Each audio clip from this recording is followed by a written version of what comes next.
Estamos en el encuentro número 17 de Economía Peronista, siguiendo siempre el programa de la Escuela Superior Peronista en su apartado tercero, que se refiere a los principios básicos de la doctrina peronista o justicialismo.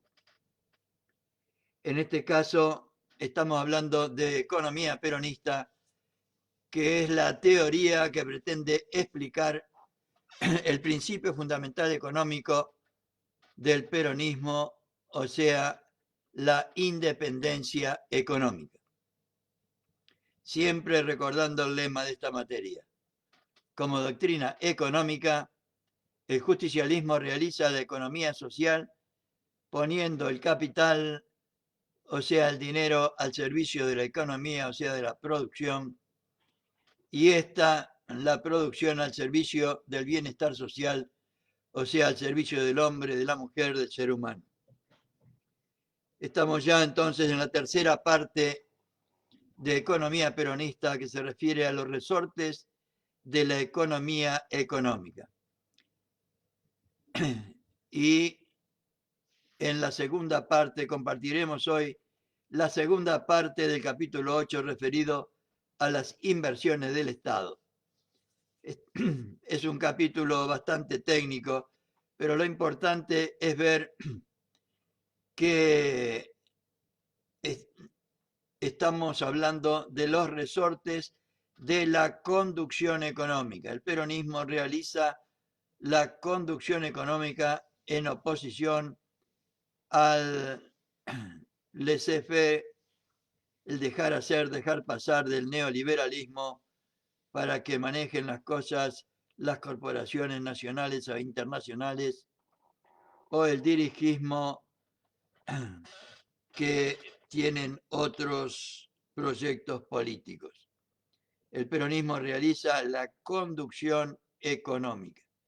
Y en este caso estamos hablando de las inversiones del Estado.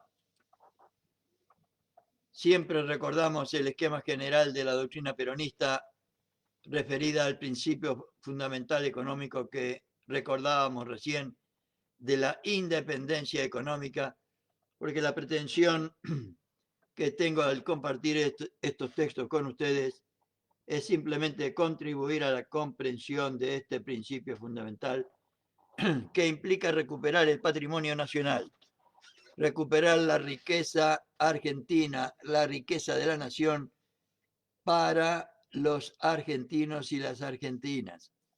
En segunda instancia implica reactivar la economía, o sea, poner el capital al servicio de la economía, de la producción. Y por último, realizar una justa distribución de la riqueza nacional, o sea, poner la economía al servicio del hombre, de la mujer, del ser humano. Entramos entonces en el tema 4 del capítulo 8, que se refiere a las inversiones del Estado en la dinámica y en la coyuntura económica.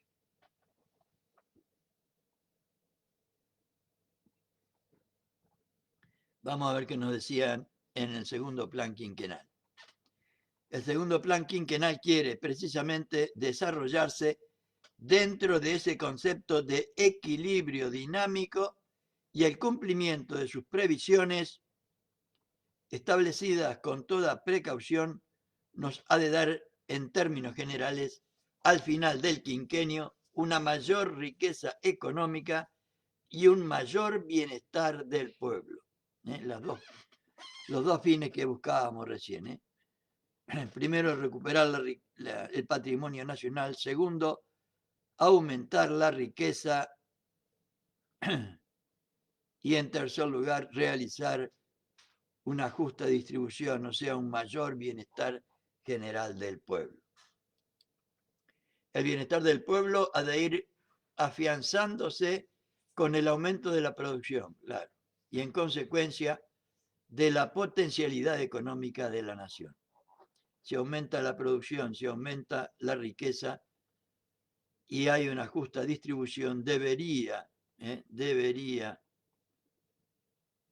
aumentar el bienestar del pueblo, o sea, ir afianzándose el bienestar del pueblo y en consecuencia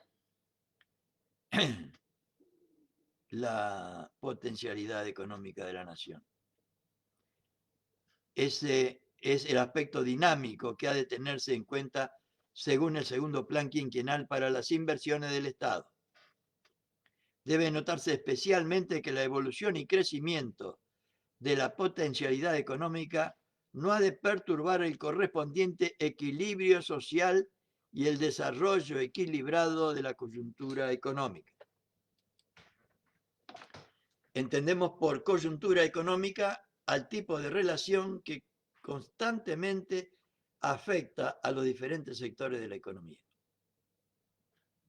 Sabemos que hay sectores de producción primaria, por ejemplo, la agricultura, la ganadería, las actividades forestales, toda la extracción minera.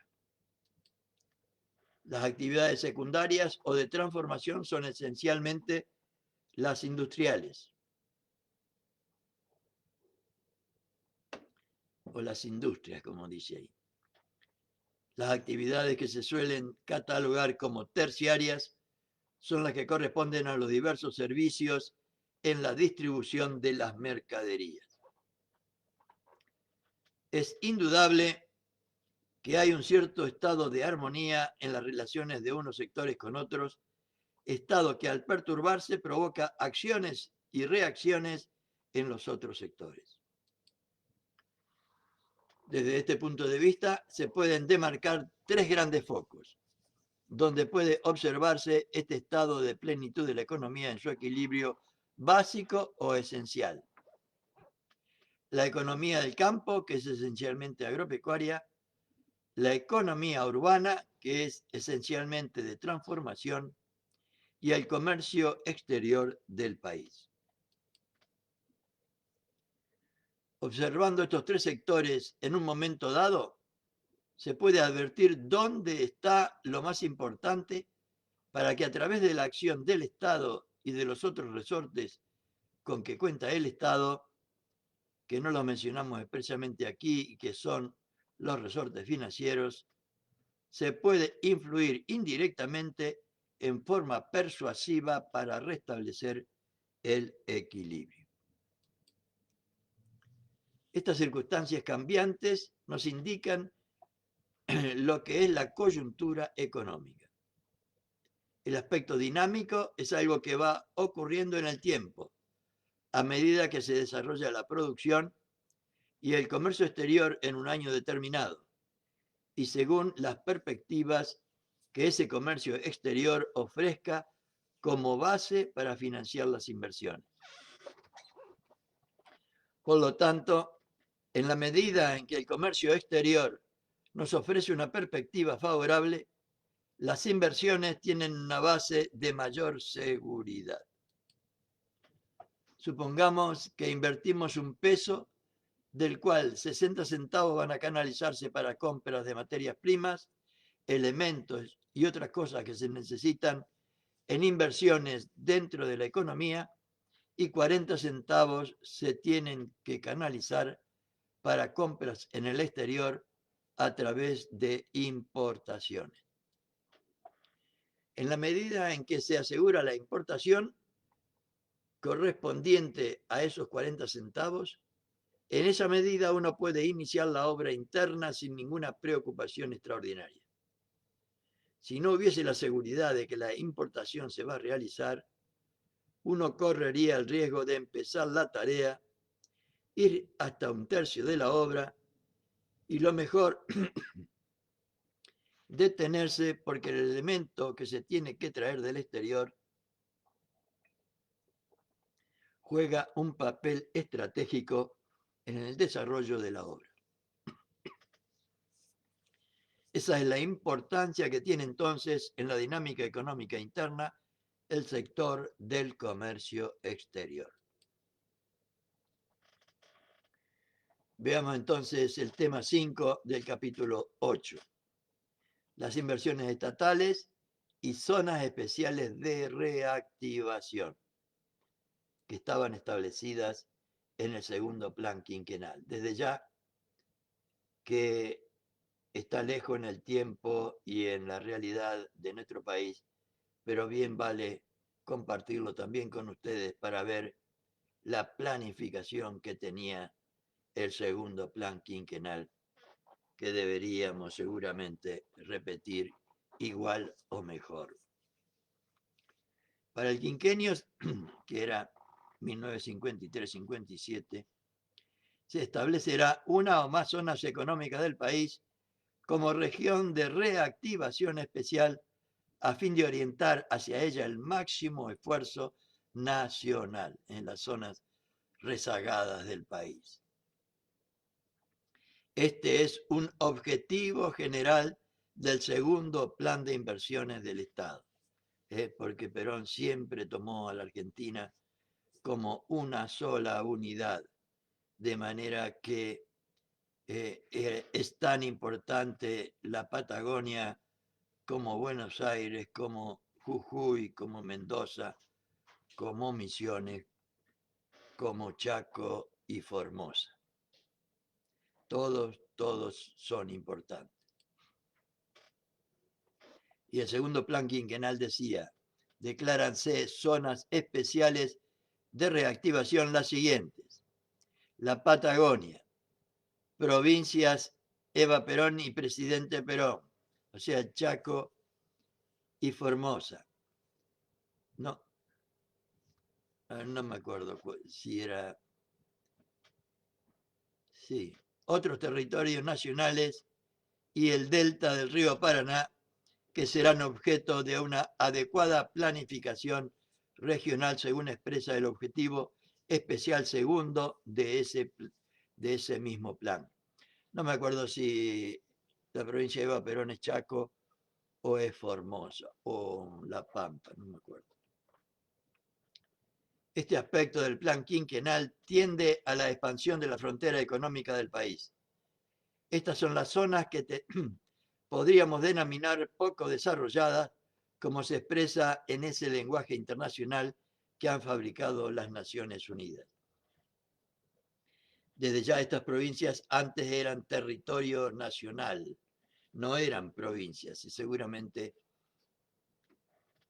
por eso es una de las razones por las que se declararon zonas especiales de reactivación. Hay una sección del país que tiene un desarrollo avanzado. Hay otra zona que se puede catalogar de intermedia. Y esta que acabamos de señalar, que es la zona que todavía no tiene un elevado desarrollo. Entonces, avanzar en esa frontera significa avanzar en las posibilidades que todavía ofrece y seguirá ofreciendo el país hasta su completo desarrollo. Y vamos a ver entonces el tema 6 del capítulo 8, que creo que es el último tema de este capítulo. Inversiones estatales y renta nacional.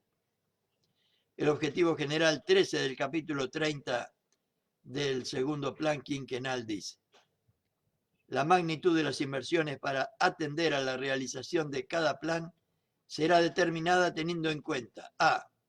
El volumen de la renta nacional estimada en el momento de la indicación del plan. B. Las estimaciones previsibles del ahorro nacional y la parte de dicho ahorro que deberá posibilitar las inversiones privadas. C.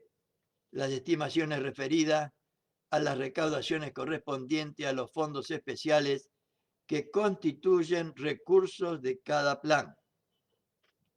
D.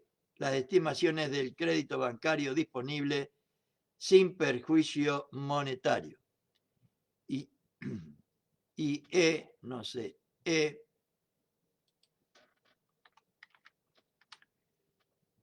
las necesidades generales del país y su grado. Las necesidades generales del país y su grado. Veamos rápidamente cada uno de estos puntos. Ya hemos aclarado cómo se llega a la cifra de 33.500 millones y el significado de esa cifra en términos del conjunto de ahorro del país, que ya sabemos que es del 30%, más o menos la tercera parte. Y por otro lado, la relación entre las inversiones estatales y el conjunto de la renta del país. En el primer plan quinquenal, esa relación fue de alrededor del 7%. En el segundo plan quinquenal está alrededor del 8%. Este tipo de relación es de mucha importancia para poder fijar la acción del Estado en esta materia. Hay, pues, una cuestión de cantidad, una cuestión cuantitativa, una cuestión de magnitud global, pero al mismo tiempo hay una cuestión de sectores o clases de inversiones que se realizan con esos fondos. ¿No sería lo mismo que todo el grueso de las inversiones se canalizara para obras, en este momento de un carácter no retributivo, que hacerla como está programado en el plan? Por otro lado, al tomar como referencia la renta nacional, que es el valor de la producción total del país estimada, lógicamente se trata de estimaciones, se comprende que es con ello el aspecto social. Se comprende con ello el aspecto social. Siempre, siempre todo en el peronismo es en función social, teniendo en cuenta al hombre, a la mujer, al ser humano. Este es un nuevo significado que no ha existido en la acción de los gobiernos anteriores al general Perón y en los posteriores tampoco, hasta llegar a Néstor y Cristina y ahora a Alberto Fernández. La verdad es que los estudios de renta nacional recién empezaron a preocupar en nuestro país a partir de 1945-46, ya dentro de las directivas y orientaciones del general Perón. Y los primeros trabajos que se hicieron en el Consejo Nacional de Posguerra fueron el preludio de los avances que se hicieron posteriormente en los estudios de la renta. El Consejo Nacional de Posguerra fue el paso previo al primer plan quinquenal.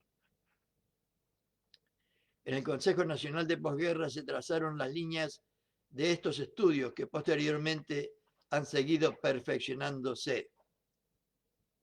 De ahí que ha sido posible en este segundo plan quinquenal tener a mano un cúmulo de informaciones estadísticas y de bases para la orientación del plan, o sea, bases, estudios sobre las informaciones.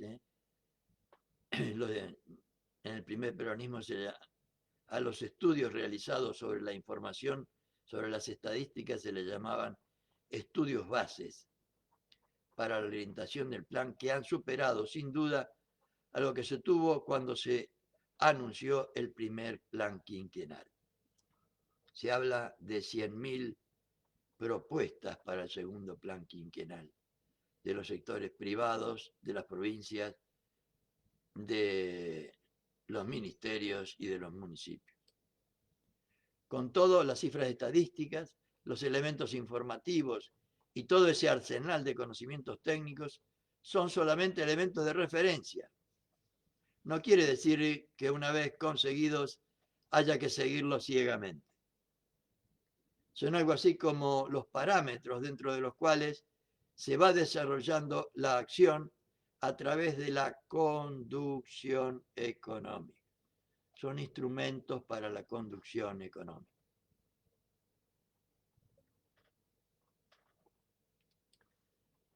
En el conjunto de inversiones calificadas de reproductivas podemos sumar alrededor de 18.000 millones de los 30.500 que habíamos mencionado.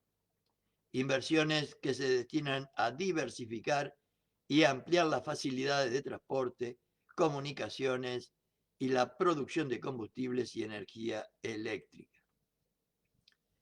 Para el sector de inversiones no retributivas, a saber, obras públicas y servicios sociales de fomento, defensa nacional, etc., podemos estimar alrededor de 6.000 millones de pesos de inversión.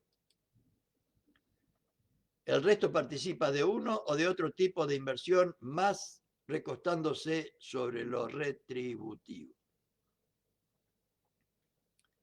Las estimaciones referidas a las recaudaciones correspondientes a los fondos especiales que constituyen recursos de cada plan, según acabamos de ver, comprenden fundamentalmente los recursos que provenían de fondos de las cajas de seguridad social, como vimos ayer, y los fondos que son recursos propios de las empresas del Estado, en los cuales hay que agregar un tercer elemento que está representado por los recursos bancarios, que son relativamente pequeños en el conjunto y que están asociados al plan de colonización.